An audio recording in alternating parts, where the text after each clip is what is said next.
Alright, here we are in part 4 of the Ultimate Electric Guitar Technique Setup Guide. So in this video I will talk about how to apply all the phrasing elements and how to perform them properly. And in the previous videos we talked first about, and in the previous posts and articles I talked about how to set up your posture. So you should start from number 1. Then in the next we talked mostly about playing rhythm and scales, and in the third part we talk about how to really play sweep picking arpeggios. So very worth checking out. And now we will look into how to perform and how to really play phrasing elements properly so that everything runs smoothly and you can really sound great while you're doing this. So let's start with string bends. This is technically probably the most, it's not very complicated, but from all the phrasing elements I'm showing you, this will be the most complicated, but it's really not that difficult. You have to get a hang of it and get it into your playing first properly. But here's how you do it. So if you want to perform a string bend, so string bend is when you take a note here and then you bend it upwards, okay, to another pitch, to the next pitch, for example D to E. That is a string bend. Now the way to perform this for the best stability in your wrist and to hit the pitch the most reliable with every finger that you can possibly perform a string bend with is to try to stick to this kind of twist of your arm motion, and don't do any fluttering like a chicken or something. You don't need that. Imagine you turn a doorknob like this, so your wrist is really just turning in this joint here. It's doing nothing else or weird. It's really just a twist. That should be the ideal case. It's humanly, ergonomically not totally possible, but that is the baseline that you want to try to get in. So then when you know how to do this kind of angle motion, like in the door, the kind of angled, forgot the word for that right now, but the things where the door is locked in and then it just moving back and forth, turning around those angles. So this is how your wrist should turn, and you can try it. It's like rolling your side of the hand over the fretboard, and then what you do is you hook your thumb in, and you still do this, and now you release your finger down to the fretboard, and nothing much has changed really. Like just the angle is a little bit different. It's not like 90 degrees anymore. It's just a little bit like this. Now your finger goes down to the fretboard. So in this case I have the middle finger, and all you do now is you try to use the power of the twist of your wrist, of your arm, to move the string. No finger pushing or anything. That's probably the weakest thing that you could do, and you will exhaust quickly there, and you want to stay relaxed. So this is really highly recommended. And your finger needs a little bit of power, because else you will just do this and nothing happens on the string. So your finger translates the power of the wrist rotation to the string. So this is what it will look like. Can go a little bit closer so you can see the string maybe, and I'm bending it upward just mainly from the twist of my wrist as the main power source. I'm bending up here, okay, and I'm holding it there. So that's how that is done. Now, once you get the technical side down, no, actually not once, you can do this all at the same time. You can practice what I say next also at the same time, because that's even more important than getting the technique right, is that you sound great. So that should be the higher priority. The technique is just a means to achieve good sound. So keep that always in mind. As long as you have great sound and you can play everything well, it's not really much to worry about. But now let's imagine you want to practice this and you want to also learn how to stay in the right pitch. An easy exercise to get going with this is to play a C major scale, for example, on the G string, and you can later on play any other scale on any other string with any other finger. But let's start with a C major scale, middle finger on the string, on the G string, 5th fret we start. And now we are trying to play that major scale with string bends. So what I'm going to do is I'm going to move one fret down, so I have a half step bend, and I'm going to play a string bend and bend it up to the next note. So I want it to sound like this. And there we are on the pitch. So, and then the whole exercise would look like this.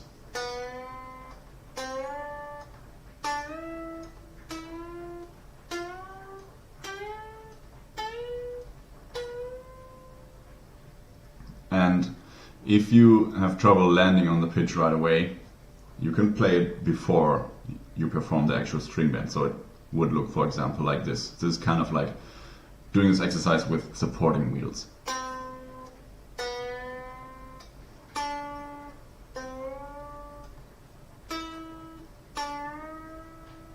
And so on. So that was now the exercise performed with the middle finger, and the last note to make about this is, if you want to perform this exercise properly, what you have to do and pay attention to is that you not do something that I call dropping the ball. So it's like, it sounds like this.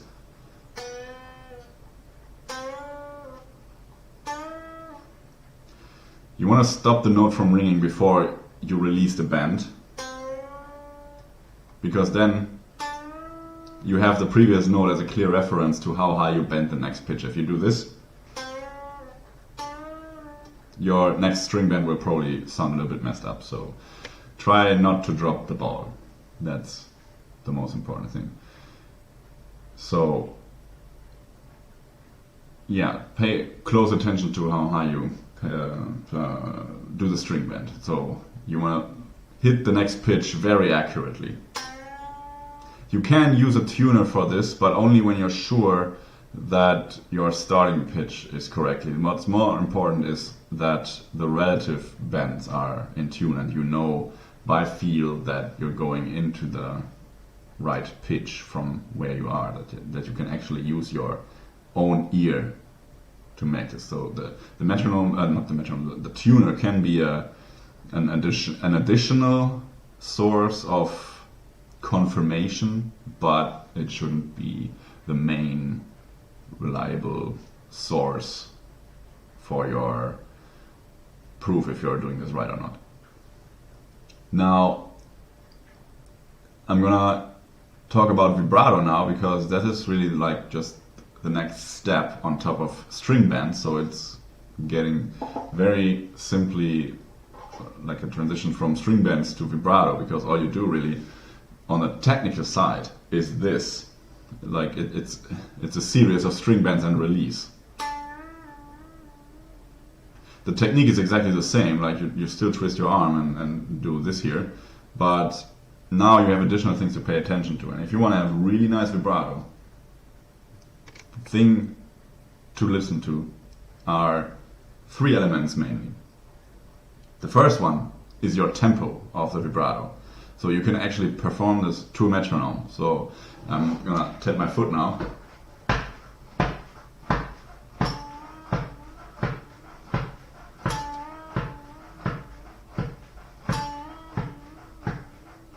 So that would be kind of eighth note vibrato, but you can also do triplets and everything. I'll let you figure this out by yourself. Just try to select a certain note value and play this over a metronome according to the string bend, and line it up with your vibrato. And what you can also do is, there's no real rules here what you have to do musically. If you want to start from the up bend of the string bend part, so from when you go vibrato, you know you have hills and valleys. If you want to start on a hill on the beat, that's fine as well. Or somewhere in between, if you can train yourself to do this, that's very good. That was the first element. The second element is the form. No, it's the amplitude. The form comes later, but the amplitude is the second thing to pay attention to. And a way to practice this is you just play two amplitudes and you try to match them. So it's gonna look like and sound like this from the outside if you're practicing this. So what I'm gonna do now is I play a string bend up, release, string bend up, release, and then I stop and I repeat in my head. How did that sound? Did I make those two waves sound fitting to each other? So that was pretty good. Now that was not so good because the second amplitude, the second hill, was not as high as the first hill. Okay, so that one example there that gone wrong. Now, the last form, the last of the 3 points to pay attention to in vibrato is what I said earlier, is the form, and there you can have. You want to train yourself to perform many different forms if you want, but start with a nice sine wave, like the cosine, sine wave from math class back then in the 9th grade or whenever you do that. So that it's not like kind of like this, but really smooth.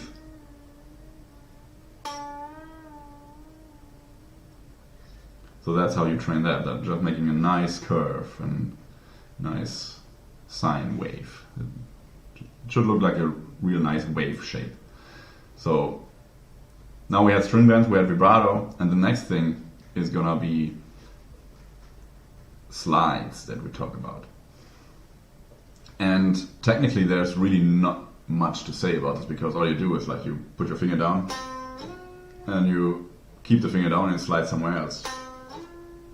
So that's the technical side. But there is an important mental part, maybe, if you can call it that, that will help you improve or play especially the further slides, the bigger slides, like octave or higher, much easier.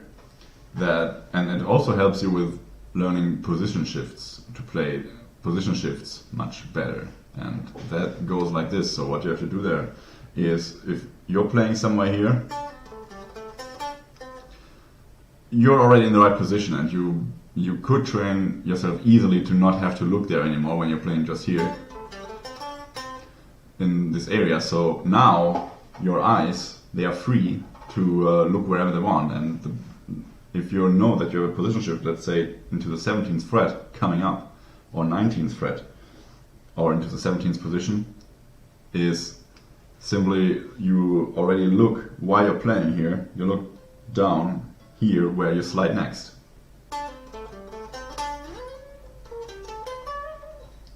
And then you intuitively already slide into the right position if your eyes are actually glued to the right fret here.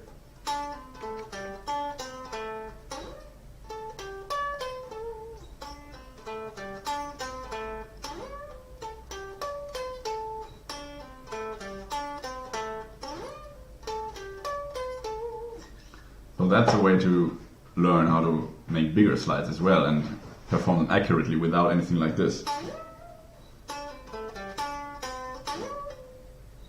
Let me make a bad example one more time.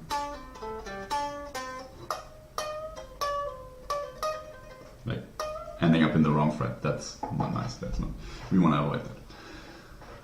So that was slides, and of course you practice this with all your fingers. So all strings from many different contacts, and you get really good with this.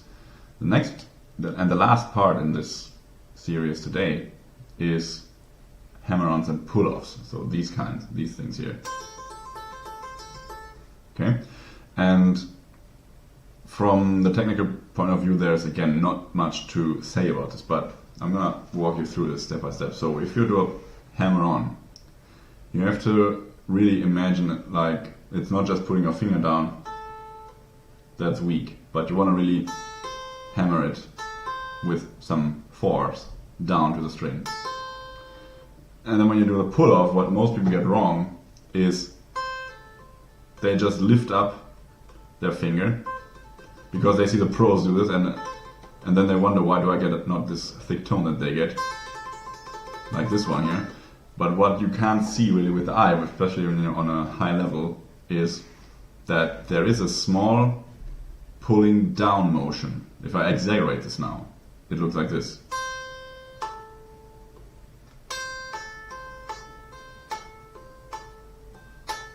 So that's, don't do it yourself. Like, I mean, for practicing purpose or for calibrating, you can do this, but that you don't want to end up playing hammer-ons and pull-offs and looking like this.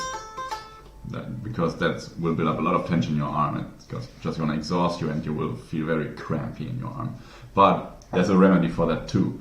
So first of all, you want to focus making small motions, still even while pulling down, making this pull-off here. And now every time you perform a pull-off, you have to train your muscle to very shortly relax during or after every pull-off motion, just very briefly. And you do this by slowing down first. You don't get around this here, but you actively have to send a signal to your arm from your brain and tell it, okay, now relax. So this is how it looks like. So I'm going to do the pull-off, and now I'm going to tell my forearm, relax. Now again, relax, relax, relax. And you can do this really by, at first to relax your whole arm so that even this note, the lower note, stops ringing, so that you really can relax your whole arm. Because if you don't do this, you will still have a small amount of tension in your arm. And in real life playing, that's fine. So you can practice both ways, like this and like this. Relax, relax, relax, relax. So that's how you can get rid of excess tension in your forearm here. And that is everything I want to tell you now about the complete guitar technique breakdown setup guide here. And when you want more guidance with this, there's now a whole plethora of things that you can still learn.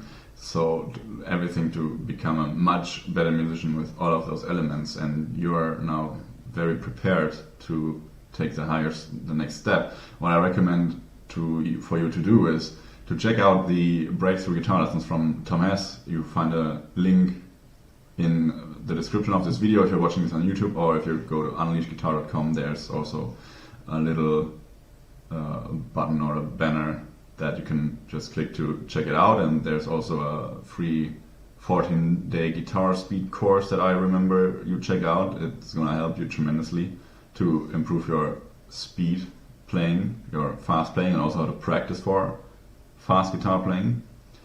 And by that, we're done. So check everything out, and I hope this helped you. Leave a comment in the YouTube section, comment section, or if you're on Unleash Guitar, create an account there and leave a comment there. I will respond to everyone, and I'm really looking forward to hearing from you. It will be great because you can also write your own articles and blog posts there and tell me about your guitar journey. I really love hearing from you guys.